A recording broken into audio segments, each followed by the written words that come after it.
8. Political correctness, the devil's thought police. Communist countries practice strict control over speech and thought. However, since the 1980s, another form of speech and thought control has appeared in the West.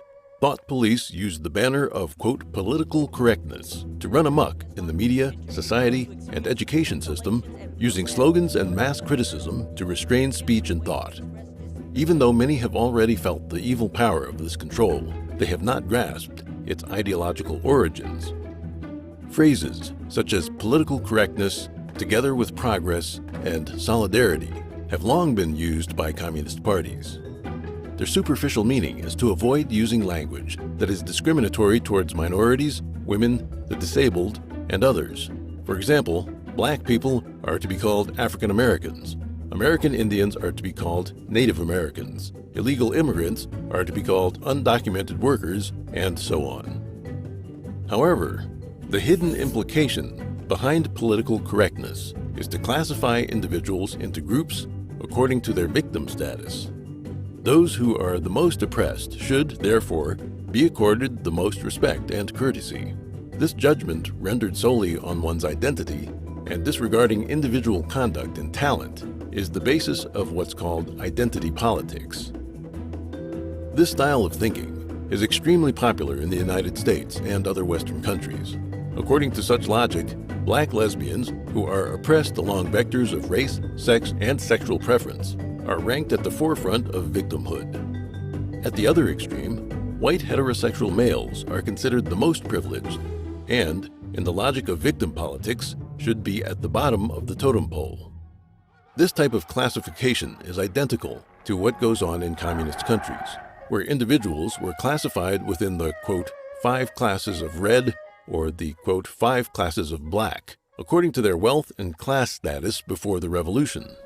The Chinese Communist Party eliminated and oppressed landowners and capitalists because of their, quote, wrong class status, attacked intellectuals as the, quote, stinking old ninth, and chanted that, quote, the poor are the smartest, the nobles the dumbest. For complex historical reasons, including social and individual reasons, some groups have a lower political and socio-economic position, which cannot be simply explained as oppression. But political correctness draws an artificial boundary in people's minds. It sets up an extreme, you're either with us or against us code of morality, where subscribing to political correctness is considered to be moral, while those who dissent are accused of being racist, sexist, homophobic, anti-Islam, and so on. Universities, which should promote a culture of free expression, have become prisons for the mind. The world is silenced and unable to openly and sincerely grapple with a number of issues in politics, economics, and culture. In the name of political correctness, some organizations work to further push traditional religion out of the public sphere. Furthermore, some countries have expanded the definition of, quote, hate speech and implemented this expanded definition in law, thus using the law to force schools, media, and internet companies to conform. This is a step toward the same strictures on speech as found in communist states. After the 2016 U.S. presidential election, the United States became further divided. Protest marches erupted in major cities, and violations of freedom of speech occurred with greater frequency. In September 2017, an appearance by conservative author Ben Shapiro, who had been invited to speak at the University of California, Berkeley, was derailed due to Antifa's threats of violence. Berkeley police stood ready and dispatched 3 police helicopters. The security measures were estimated to have cost more than $600,000. A reporter asked a young student protester, "What about the First Amendment?" To which the student replied that it was no longer a relevant document. Ironically, one signature event that marked the start of the student movement in 1964 was a fight for freedom of speech at Berkeley. These days, the left uses the right to speech in its attempts to deprive others of having a legitimate outlet for their own voice. In March 2017, American social scientist Charles Murray was invited to speak at Middlebury College in Vermont. While there, he was physically assaulted and an accompanying professor at the college was injured. In March 2018, tenured professor Amy Wax of the University of Pennsylvania School of Law was relieved of some teaching duties after publishing a politically incorrect article. Other organizations acting under the banner of opposing hate speech have labeled regular conservative groups as hate groups. In addition, there have been cases of conservative authors and scholars being threatened about speaking at or attending various events. The intrusion on freedom of speech by the left is not part of normal debate between people with differing ideas. Instead, it's about the specter of communism using people with ill intent, provoking them to obscure the truth and suppress righteous, or at least normal, voices. Political correctness, in essence, is about substituting deviant political and moral standards for righteous ones. It is the devil's thought police.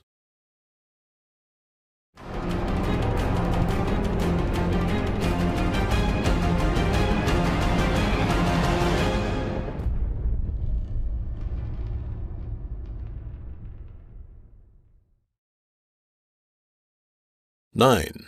The spread of socialism in Europe. The Socialist International grew from the Second International, founded by Engels in 1889. When the Second International was established, there existed more than 100 political parties around the world that were founded on Marxism. Of them, 66 were ruling parties that adhered to socialism in their respective countries. The name Socialist International originated in 1951 after World War II, and the organization consisted of social democratic parties from around the world. There are socialist parties descended from the Second International everywhere in Europe, with many of them even becoming ruling parties. The early socialists included Lenin, who encouraged violent revolution, and people like Karl Johann Kautsky and Edward Bernstein, who promoted progressive reform. Within the Socialist International, socialist democracy and democratic socialism have been almost identical. They both promote the idea that socialism is the new system that will replace capitalism. Currently, the Socialist International consists of more than 160 organizations and members. It is the largest international political organization in the world. The European Socialist Party, active in the European Parliament, is also an ally of the Socialist International. Its members are the social democratic parties of the EU and surrounding countries. It was established in 1992, and its members can be found in most leading European organizations, including the European Parliament, the European Commission, and the European Council. As of now, the European Socialist Party has 32 member parties from 25 countries of the EU and Norway, as well as 8 associate members and 5 observers, for a total of 45 political parties. It engages in an immense range of activities. The main objectives claimed by the European Socialist Party itself are to strengthen the socialist and social democratic movement within the EU and throughout Europe, and to develop close cooperation between member parties, parliamentary groups, and the like. Essentially, it works to vigorously promote the socialist cause. The Swedish Social Democratic Party, the ruling party of Sweden, openly claims that it uses Marxism as its theoretical guide. During the several decades under its rule, it promoted the socialist ideologies of equality and welfare. Portraits of Marx and Engels still hang in the party's halls today. The guiding principles of the UK's Labour Party are based on Fabian socialism. As discussed earlier, Fabian socialism is simply another version of Marxism, but one that stresses using gradual methods to effect the transition from socialism to communism. It also advocates high taxes, high welfare benefits, and other socialist ideas. The Labour Party has been the ruling party of England many times in recent decades, and always advocated Fabian socialist ideas. The British Communist Party has also been very active in trying to influence British politics, even running its own newspaper, the Morning Star. The party was established in 1920, and during its peak, its members were elected to the House of Commons. At the start of recent elections in England, the British Communist Party suddenly announced that it intended to support the leading left-wing politician of the Labour Party. One important member of the Labour Party has spent 40 years promoting socialism and the nationalization of assets. In September 2015, he became head of the Labour Party with an overwhelming lead of 60%. when a BBC reporter inquired about his views on Marx. He praised Marx as a great economist and a, quote, fascinating figure who observed a great deal and from whom we can learn a great deal. The Socialist Party is France's largest center-left political party and a member of the Socialist International and Party of European Socialists. Its presidential nominee was elected to lead the country in 2012. Italian veteran communist Antonio Gramsci not only founded the Communist Party of Italy in 1921, but also served as its general secretary. Up until the 1990s, the Communist Party of Italy was very active, for a long time maintaining its position as the country's second largest political party. In 1991, the party was renamed the Democratic Party of the Left. Germany is no exception. It is the birthplace of Marx and Engels, and home to the influential Frankfurt School, another expression of Marxism. Other European countries, like Spain and Portugal, have active communist political parties with significant influence. All of Europe, not only the countries of Eastern Europe, is dominated by communism. Non-communist countries in Northern Europe, Southern Europe, and Western Europe are all intentionally or unintentionally promoting and hosting communist ideologies and policies. To say Europe is, quote, in enemy hands is not an exaggeration.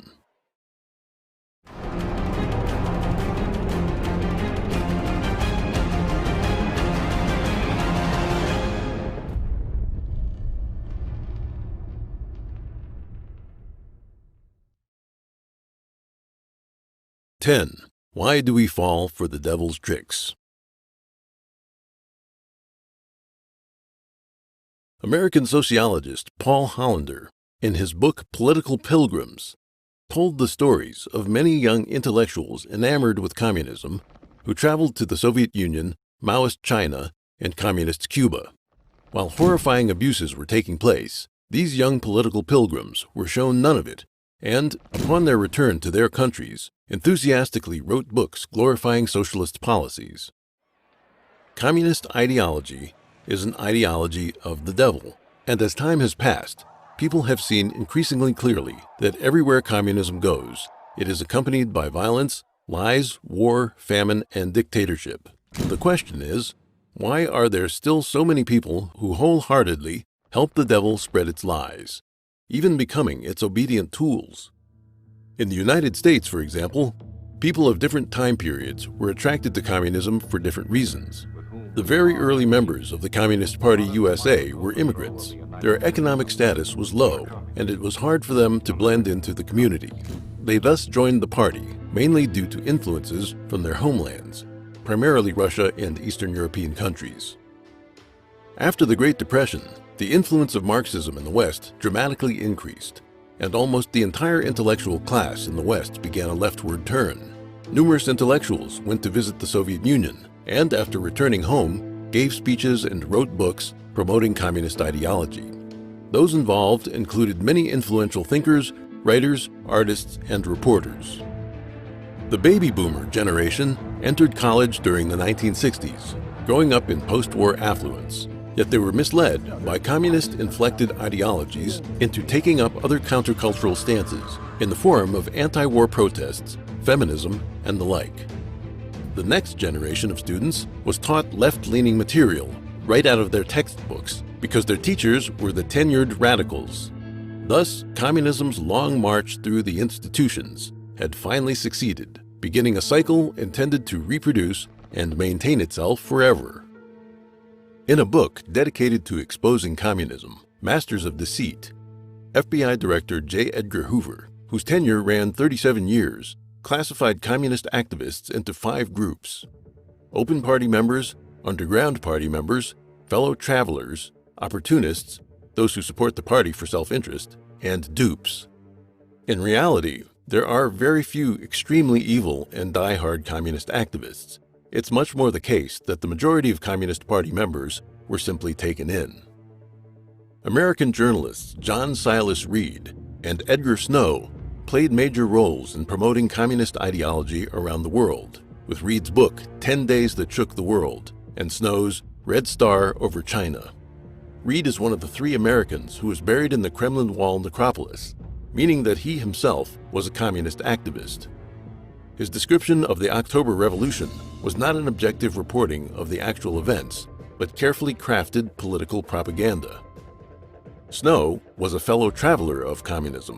In 1936, the interview outline he provided to a CCP member included questions in a dozen areas, including diplomacy, defense against enemy invasion, views on unequal treaties, foreign investment, views on Nazis, National Socialists, and more. Later, Mao Zedong met Snow in a cave home in Shanbei, the northern portion of Shanxi province, to answer questions so that a favorable impression of the CCP could be created. The young and naive Snow was used as a tool by the treacherous CCP to broadcast its carefully crafted lies to the world. Yuri Bezmenov, a former KGB spy, recalled his experience of receiving foreign, quote, friends when he worked as a spy. Their schedule was partially arranged by the Foreign Intelligence Service of the Russian Federation. Their visits to churches, schools, hospitals, kindergartens, factories, and more were prearranged. Those involved were communists or politically trustworthy and had undergone training to make sure they would speak with one voice. He cited as an example the time when Look, a major American magazine in the 1960s, sent journalists to the Soviet Union and ended up printing materials prepared by Soviet security forces, including photos and print copy. Thus, Soviet propaganda went out into the public under the name of a U.S. magazine, misleading Americans. Bezmenov said that many journalists, actors, and star athletes can be excused for being blind to the realities while visiting the Soviet Union, but that the behavior of many Western politicians was unforgivable. They wove lies and sought cooperation with the Soviet communists for their own reputation and profit, he said, calling them morally corrupt.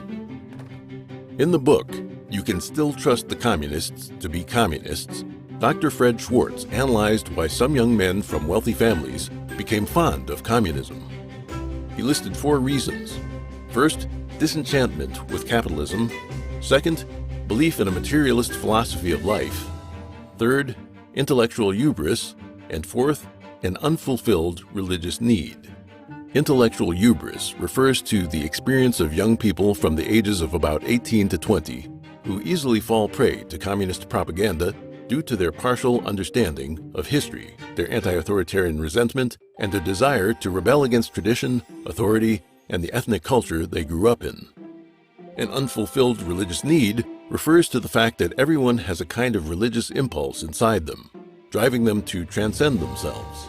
However, atheism and the theory of evolution, instilled by their education, make them unable to derive satisfaction from traditional religions. The communist fantasy of liberating mankind takes advantage of this latent human need and serves as their substitute religion. Intellectuals tended to be fooled by radical ideologies. Such a phenomenon has drawn the attention of scholars. In his book, The Opium of the Intellectuals, French philosopher and sociologist Raymond Aron pointed out that on one hand, 20th century intellectuals severely criticized the traditional political system, while on the other hand, they generously tolerated or even turned a blind eye to the dictatorship and slaughter in communist states. He saw the left-wing intellectuals who turned their ideology into a secular religion as hypocritical, arbitrary, and fanatical. In his book, Intellectuals, From Marx and Tolstoy to Sartre and Chomsky, Paul Johnson, a British historian, analyzed the lives and radical political views of Rousseau and a dozen intellectuals who followed him. He found that they shared the fatal weaknesses of arrogance and egocentrism. In his book, Intellectuals and Society, the American scholar Thomas Sowell also illustrated extensively the extraordinary arrogance of these intellectuals. Since the 1960s, communism has engaged in a large-scale invasion of American education. Even worse, many young people, bombarded by left-wing media and given a simplified education, indulge in television, computer games, the internet, and social media. They get turned into, quote, snowflakes, people who lack knowledge, a global perspective, a sense of responsibility, a sense of history, and the ability to cope with challenges. With communist or communist-derived ideologies instilled in them by their parents' generation, they become indoctrinated and henceforth use a warped framework for evaluating the new facts they see and hear. That is, Communist lies have formed a film around them, preventing them from having a clear view of reality. To deceive people, the demon has extensively exploited the human weaknesses of stupidity, ignorance, selfishness, greed, and naivety. Meanwhile, idealism and romantic fantasies of a beautiful life have also been taken advantage of. This is the saddest of all. Communism is a demonic ideology that does not belong to any traditional culture in human society. Since it seeks to work against human nature, it can never be organically developed by man, but must be enforced and instilled from the outside. Under the influence of atheism and materialism, contemporary academia and education have abandoned the belief in gods. Blind belief in science and the worship of so-called human reason make it possible for people to become slaves of this demonic ideology.